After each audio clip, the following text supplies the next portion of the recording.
National और मैं हूं आपके साथ आकांक्षा मिश्रा। खबरों का रुख करने से पहले नजर एक बार हेडलाइंस पर। पाकिस्तान के प्रधानमंत्री इमरान खान शनिवार तड़के संयुक्त राष्ट्र महासभा को संबोधित किए। जो तय माना जा रहा है वही हुआ। कार्ड देशों भारत, अमेरिका, जापान और ऑस्ट्रेलिया के राष्ट्राध्यक्षों की पहली इन पर्सन मीटिंग शुक्रवार को व्हाइट हाउस में। ब्रिटिश सांसद बॉब ब्लैकमैन ने चेतावनी दी है, कश्मीर से भारतीय सेना हटी तो इस्लामिक कट्टरपंथी ताकतें घाटी का हाल अफगानिस्तान जैसा करेंगी।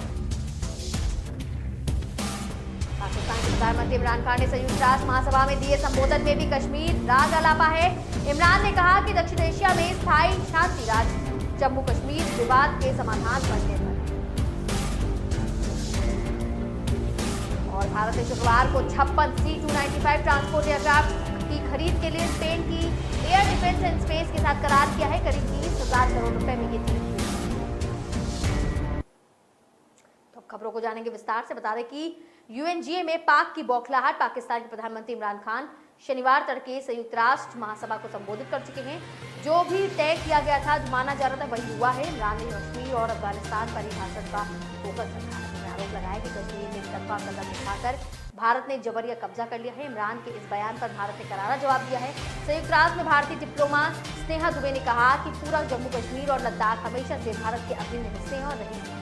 इसमें पाकिस्तान के कब्जे वाले हिस्से भी शामिल हैं। पाकिस्तान को इन्हें तुरंत छोड़ देना चाहिए। दुबे ने कहा कि संयुक्त राष्ट्र के सदस्य देश जानते हैं कि पाकिस्तान का इतिहास आतंकियों को पालने और उनकी मदद करने वाला रहा है। यह पाक की नीति में शामिल है। यह पहली बार नहीं है जब पाकिस्तान ने संयुक्त राष्ट्र के मंच का इस्तेमाल भारत के खिलाफ झूठा फैलाने के लिए और दुनिया का ध्यान भटकाने के लिए किया है। जबकि पाकिस्तान में आतंकी खुलेआम घूमते हैं। उसामा बिन लादेन को भी पाकिस्तान ने शरण दी थी। यहाँ तक कि पाकिस्तानी हुकूमत आज भी लादेन को शहीद ही कहती है। इमरान ने आगे कहा कि हम भारत से अमन चाहते हैं, लेकिन भाजपा वहां पे दमन कर रही है। अब गेंद भारत के पाले में है। भारत को कश्मीर में उठाने गए कदमों को वापस लेना होगा। कश्मीर में बर्बरता बंद और डेमोग्राफिक चेंज बंद करना होगा। भारत सैन्य ताकत बढ़ाए जा रहे हैं। इससे उस क्षेत्र का सैन्य संतुलन बिगड़ रहा है। दोनों देशों के पास न्यूक्लियर हथियार है। तो क्वाड की सबसे बड़ी बैठक में देशों में भारत, अमेरिका, जापान, ऑस्ट्रेलिया के राष्ट्राध्यक्षों की पहली इन पर्सन मीटिंग शुक्रवार को व्हाइट हाउस में हुई। इस बैठक में शामिल प्रधानमंत्री मोदी ने क्वाड की पहली इन पर्सन बैठक बुलाने के लिए बाइडेन का शुक्रिया अदा किया। उन्होंने कहा कि हमारा वैक्सीन इनिशिएटिव इंडो पैसिफिक देशों की बड़ी मदद करेगा। विदेश सचिव हर्षवर्धन श्रृंगला के मुताबिक भारत ने क्वाड की बैठक में पाकिस्तान के अफगानिस्तान में भूमिका और आतंकवाद में शामिल होने का मुद्दा उठाया। भारत के साथ अमेरिका ने भी इस पर जोर दिया है, क्योंकि दोनों देशों में अफगानिस्तान में आतंकवाद से निपटने की अहमियत को समझते हैं। श्रृंगला ने बताया कि द्विपक्षीय चर्चाओं और क्वाड शिखर सम्मेलन में स्पष्ट भावना थी कि अफगानिस्तान और आतंकवाद में पाकिस्तान की भूमिका को ज्यादा सतर्कता से देखा जाना चाहिए। पड़ोसी इलाकों में खुद को सहयोगी बताने वाला पाकिस्तान असल में समस्याओं की वजह खुद ही है। यह एक महत्वपूर्ण मुद्दा है जिसे कभी भी अनदेखा नहीं किया जा सकता।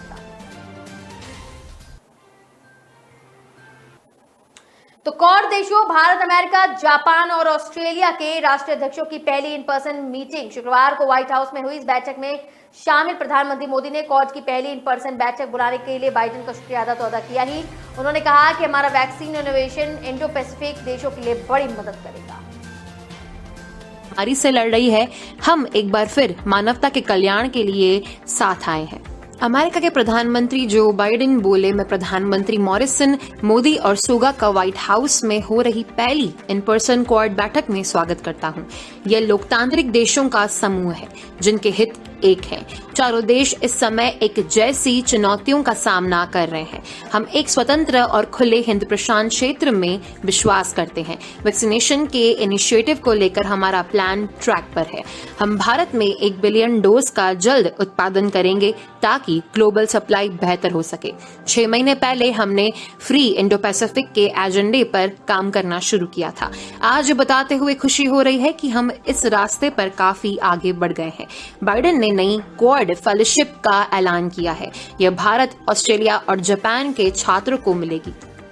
ऑस्ट्रेलिया के प्रधानमंत्री स्कॉट मॉरिसन बोले, क्वाड ग्रुप से यह साबित होता है कि लोकतंत्र देश मिलकर कितनी अच्छी तरह से काम कर सकते हैं। दुनिया का कोई भी हिस्सा इस समय इंडो पैसिफिक से ज्यादा गतिशील नहीं है। जापान के प्रधानमंत्री योशिहिदे सुगा ने कहा, पहली बार चारों देश in person quad leader summit के लिए आए हैं। यह समिट हमारे साझा संबंधों और एक स्वतंत्र और खुले हिंद प्रशांत क्षेत्र के लिए हमारी प्रतिबद्धता को दर्शाती है। सुगा ने बाइडेन से कहा कि अमेरिका ने जापान खाद्य उत्पादों पर प्रतिबंध लगाया था, जिसे अप्रैल में अनुरोध करने के बाद हटा दिया गया। यह एक बहुत बड़ा कदम है जो आपने उठाया। इसके लिए धन्यवाद। ब्यूरो रिपोर्ट, के न्यूज। तो ब्रिटिश सांसद बॉब ब्लैकमैन ने चेतावनी दी है कि कश्मीर से भारतीय सेना हटी तो इस्लामिक कट्टरपंथी ताकतें घाटी का हाल अफगानिस्तान जैसा कर देंगी। उन्होंने कहा, जम्मू कश्मीर से भारतीय सेना के न रहने पर वहां इस्लामिक कट्टरपंथी ताकतों को रोकने का कोई नहीं रहेगा और राज्य में तालिबान राज के हालात बन जाएंगे। कश्मीर मसले पर ब्रिटिश संसद में हुई बहस के दौरान सांसद ने कहा कि सेना का जम्मू कश्मीर में लोकतंत्र बनाए रखने में बड़ा योगदान है। असल में all property parliamentary group of Kashmir यानी APPGK की तरफ से सांसद JB अब्राहम व पाकिस्तान मूल की सांसद यास्मीन कुरैशी ने ब्रिटेन की संसद में चलते निचले सदन हाउस में ऑफ कॉमन्स में कश्मीर में मानवाधिकारों की स्थिति चर्चा का प्रस्ताव रखा था। चर्चा में 20 से ज्यादा सांसदों ने भाग लिया। इस मसले पर प्रस्ताव का विरोध करते हुए लेबर सांसद बैरी गार्नियर ने कहा कि पाकिस्तान आतंकवाद को पनाह देता है। वर्षों तक पाकिस्तान ने तालिबान को पनाह दी है। ISIS ने आतंकवादी संगठनों को हर तरह से मदद दी है। नतीजतन अफगानिस्तान से अमेरिका और ब्रिटेन को हटना आना पड़ा। इसके बाद के घटनाक्रम में हमें लोकतंत्र, बहुलवाद व मानवाधिकारियों और कट्टरपंथ, आतंकवाद और मानवाधिकारियों के दमन के बीच संबंधों को समझना होगा।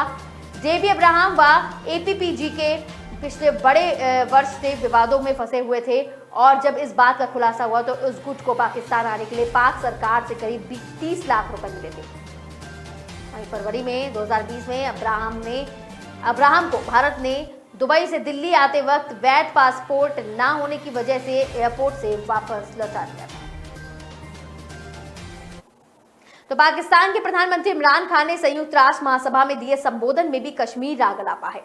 इसमें इमरान खान ने कहा है कि दक्षिण एशिया में स्थायी शांति जम्मू कश्मीर विवाद के समाधान पर निर्भर करती है। इमरान के इस प्रोपेगेंडा को भारत की एक जूनियर अफसर ने इतना करारा जवाब दिया। संयुक्त राष्ट्र में भारत की डिप्लोमेट स्नेहा दुबे ने जिस तीखे अंदाज में इमरान पर पलटवार किया है उसकी हर कोई तारीफ कर रहा है और सोशल मीडिया पर उनके लिए नारी शक्ति हैशटैग ट्रेंड हो रहा है। पूरा जम्मू कश्मीर और लद्दाख हमेशा से भारत के अभिन्न हिस्से रहे हैं और रहेंगे। इसमें पाकिस्तान के कब्जे वाले हिस्से भी शामिल हैं। पाकिस्तान को इन्हें तुरंत छोड़ देना चाहिए। संयुक्त राष्ट्र के सदस्य देश जानते हैं कि पाकिस्तान का इतिहास आतंकियों को पालने और उनकी मदद करने का रहा है। यह पाक की नीति में शामिल है और यह पहली बार नहीं है जब पाकिस्तान ने संयुक्त राष्ट्र के मंच का इस्तेमाल भारत के खिलाफ झूठ फैलाने और दुनिया का ध्यान भटकाने के लिए किया है। जबकि पाकिस्तान में आतंकी खुलेआम घूमते हैं। ओसामा बिन लादेन को भी पाकिस्तान ने शरण दी थी। यहाँ तक कि पाकिस्तानी हुकूमत आज भी लादेन को शहीद कहती है। दुबे ने आगे कहा कि पाकिस्तान के लिए बहुलवाद को समझना बहुत मुश्किल है। वह अल्पसंख्यकों की उच्च पदों की आकांक्षा को दबाता है। पाकिस्तान आतंकियों को पालता पोषता है और उम्मीद करता है कि वे इससे पड़ोसियों को नुकसान पहुंचाएंगे। पाकिस्तान का रिकॉर्ड है कि उसने संयुक्त राष्ट्र द्वारा प्रतिबंधित आतंकियों की सबसे ज्यादा मेजबानी की है। हमारा क्षेत्र ही नहीं बल्कि पूरी दुनिया को पाकिस्तान की नीतियों से पीड़ित है। दूसरी तरफ पाकिस्तान अपनी सांप्रदायिक हिंसा को आतंकवाद की आड़ में छिपाने की कोशिश करता है। फिलहाल वक्त तो चला एक छोटे से ब्रेक का, जल्द ही लौटेंगे।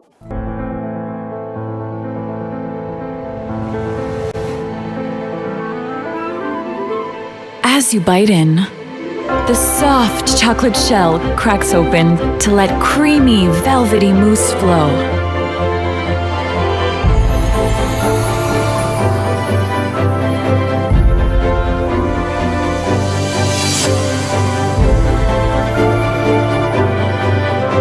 New Fabel Soft Centers. Little pieces of magic. तो ब्रेक के बाद आपका एक बार फिर से स्वागत है। रुक करेंगे आगे की खबरों की ओर, जहां भारत ने शुक्रवार को 56 C-295 ट्रांसपोर्ट एयरक्राफ्ट की खरीद के लिए स्पेन की एयरबेस डिफेंस एंड स्पेस के साथ करार किया है। करीब 20,000 करोड़ रुपए में ये डील हुई है। नए एयरक्राफ्ट वायुसेना के एव्रो 778 की जगह लेंगे। ये प्रोजेक्ट मेक इन इंडिया का हिस्सा है। ऐसा पहली बार होगा जब कोई प्राइवेट कंपनी सेना के एयरक्राफ्ट बनाएगी।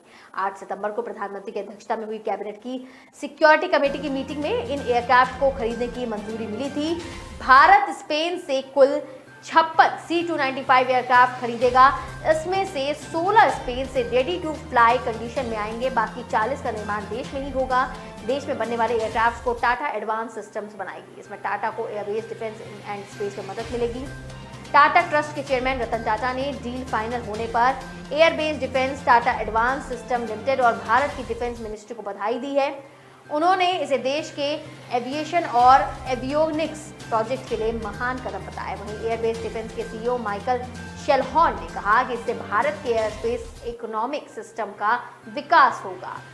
भारतीय वायुसेना में ये एवरो एयरक्राफ्ट की जगह लेंगे। वायुसेना के पास 56 एवरो ट्रांसपोर्ट एयरक्राफ्ट हैं जो उसने 90 से 60 में के दशक में खरीदे थे। इन्हें तत्काल बदलने की जरूरत है। इसके लिए मई 2013 में कंपनियों को रिक्वेस्ट फॉर प्रपोजल RFP भेजा गया। मई 2015 में रक्षा खरीद परिणाम यानी DAC ने टाटा ग्रुप और एयरबेस के C295 एयरक्राफ्ट के टेंडर को अप्रूव किया था। वहीं आज यूएन में वैक्सीन से लेकर आतंकवाद तक पर बोल देंगे मोदी। बता दें प्रधानमंत्री नरेंद्र मोदी आज संयुक्त राष्ट्र महासभा के 75वें सत्र को संबोधित करेंगे। अफगानिस्तान में तालिबान के लौटने और चीन की विस्तारवादी नीतियों एवं एशिया में बढ़ते हुए आतंकवाद के खतरे को देखते हुए जनरल असेंबली का ये सत्र महत्वपूर्ण माना जा रहा है। इसी महासभा में अमेरिकी राष्ट्रपति जो बाइडेन कह चुके हैं कि अमेरिका चीन के साथ नया शीत युद्ध नहीं चाहता। माना जा रहा है कि भारत के अफगानिस्तान, आतंकवाद, जलवायु परिवर्तन, कोरोना वैक्सीन जैसे मुद्दे उठ सकते हैं। वहीं 25 सितंबर को भारत के प्रधानमंत्री यूएन जनरल असेंबली को संबोधित करेंगे। यूएन में भारत के स्थायी प्रतिनिधि TS तिरुमूर्ति ने कहा कि भारत आतंकवाद, जलवायु परिवर्तन, वैक्सीन के लिए न्याय संगत और सस्ती पहुंच यानी इंडो पैसिफिक और संयुक्त राष्ट्र में सुधार जैसे वैश्विक मुद्दों पर जनरल असेंबली में आवाज उठा सकता है। अमेरिकी सेना के अफगानिस्तान छोड़ने के बाद से अफगानिस्तान में उपजे हालात को लेकर राष्ट्रपति बाइडेन निशाने पर है। बाइडेन ने मंगलवार को अमेरिकी सेना की वापसी और आतंकवाद पर बात की थी। तालिबान की वापसी के बाद से एशिया में आतंकवाद की उपस्थिति को भी भारत समेत कई देशों में उठा सकते हैं। भारत के एजेंडा में वैक्सीन के लिए सस्ती और न्याय संगत पहुंच का मुद्दा है। माना जा रहा है कि वैक्सीनेशन में पिछड़ रहे देश भी वैक्सीन पर पहुंच और उपलब्धता का मुद्दा उठा सकते हैं। WHO भी देशों से अपील कर चुका है कि वे वैक्सीन का समान उपलब्धता के मुद्दे को उठाएं। तो राजस्थान कांग्रेस को लेकर दिल्ली में हलचल। पंजाब की तर्ज पर अब राजस्थान कांग्रेस में भी बदलाव का ब्लूप्रिंट तैयार हो चुका है। सचिन पायलट ने शुक्रवार को दिल्ली में राहुल गांधी और प्रियंका गांधी से मुलाकात की है। पायलट दोपहर बाद जयपुर से दिल्ली पहुंचे और शाम को उनकी राहुल गांधी से उनके आवास पर लंबी मुलाकात हुई। 7 दिनों में राहुल गांधी के साथ उनकी दूसरी मुलाकात है। 17 सितंबर को भी सचिन की राहुल गांधी से लंबी चर्चा हुई थी और इस मुलाकात को कांग्रेस में बदलाव के हिसाब से काफी अहम माना जा रहा है। कांग्रेस सूत्रों के मुताबिक उस मुलाकात में सचिन पायलट ने राजस्थान में सत्ता और संगठन में होने वाले बदलावों के बारे में अपनी मांगों और सुझावों को रखा था। बताया जा रहा है कि सचिन पायलट ने राजस्थान में कांग्रेस की सरकार के बाद होने वाले चुनाव में बुरी तरह हार के ट्रेंड को रोकने के लिए अभी से कदम उठाने की सलाह दी है। सलाह को देखते हुए गड़बड़ियों की शिकायतों वाले फिसड्डी मंत्रियों को हटाने और संगठन में अच्छे नेताओं को आगे लाने की सलाह भी शामिल है। आगे आने वाले दिनों में कांग्रेस में बदलाव की शुरुआत में इस सलाह का असर देखने को मिल सकता है।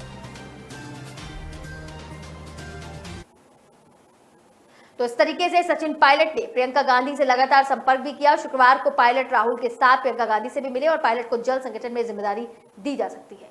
अब कैप्टन से किनारा करने लगे हैं करीबी। कुछ कुर्सी छीनने के बाद कैप्टन अमरिंदर सिंह के बागी तेवर बरकरार हैं। खासकर गांधी फैमिली पर हमले के बाद अब करीबी भी उनसे किनारा करने लगे हैं। लुधियाना से सांसद रवनीत बिट्टू ने कैप्टन पर हमला भी बोला है। बिट्टू ने कहा कि अमरिंदर सिंह अब 80 साल के हो चुके हैं। रिटायरमेंट की उम्र में अब हमारे जैसे नेताओं का मार्गदर्शन करना चाहिए। साफ तौर पर बिट्टू कैप्टन को राजनीतिक संन्यास लेने की सलाह देते दिखाई दिए।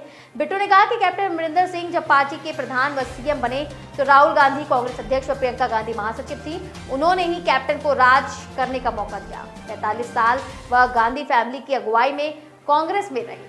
उन्हें सोनिया गांधी, राहुल गांधी, प्रियंका गांधी के बारे में बात नहीं करनी चाहिए। बिट्टू ने इशारों में कहा कि सत्ता का सुख भोगने के बाद अपने बॉस पर टिप्पणी करना ठीक नहीं है। सांसद रवनीत बिट्टू ने कहा कि अब कैप्टन अमरिंदर सिंह पंजाब प्रदेश कांग्रेस पार्टी के प्रधान और CM रहे, सब उनके साथ थे। बिट्टू ने कैप्टन को अब यह भी याद दिलाया कि जिनके पास पावर है, पार्टी के नेता वही हैं और कैप्टन से वे गुजारिश करेंगे कि अब इस तरह की बयानबाजी से कुछ नहीं रखा है। गुस्सा आता है लेकिन उसे शांत और ठंडा करना चाहिए। बिट्टू ने कहा कि वह जल्द ही कैप्टन से मिलेंगे और उसके बारे में बातचीत करेंगे।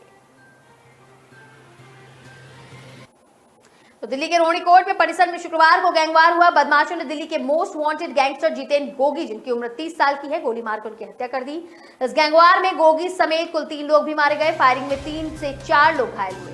रिपोर्ट्स के मुताबिक गोगी पेशे के लिए कोर्ट में आया था, जहां वकील की यूनिफॉर्म में पहले से मौजूद 2 शूटरों ने उस पर फायरिंग की। दिल्ली पुलिस कमिश्नर राकेश अस्थाना ने बताया कि जब गैंगस्टर गोगी को कोर्ट में सुनवाई के लिए ले जाया जा रहा था तो 2 अपराधियों ने उस पर गोलियां चलाई। पुलिस ने जवाबी कार्रवाई में दोनों हमलावरों को मार गिराया।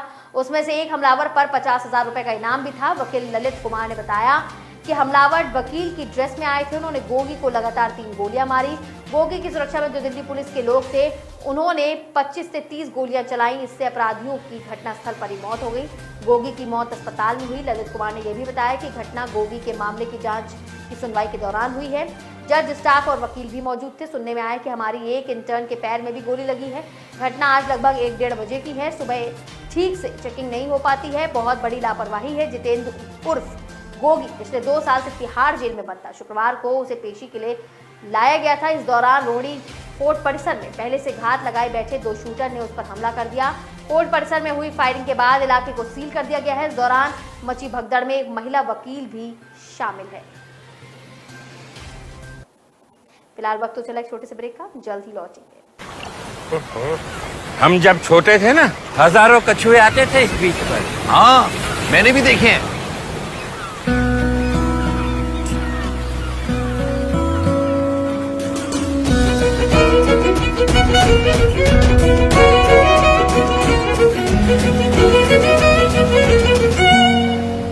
क्या कर रहे हो बेटा? कछुओं के लिए जगह बना रही हूँ ताकि वो दोबारा वापस आ सके। मुझे भी तो देखने हैं कछुए।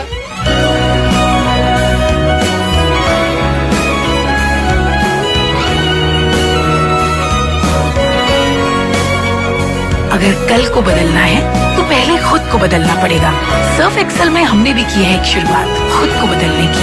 Surf Excel Matic liquid 100% eco friendly actives के साथ मुश्किल दाग निकाले और पर्यावरण का भी रखें ख्याल।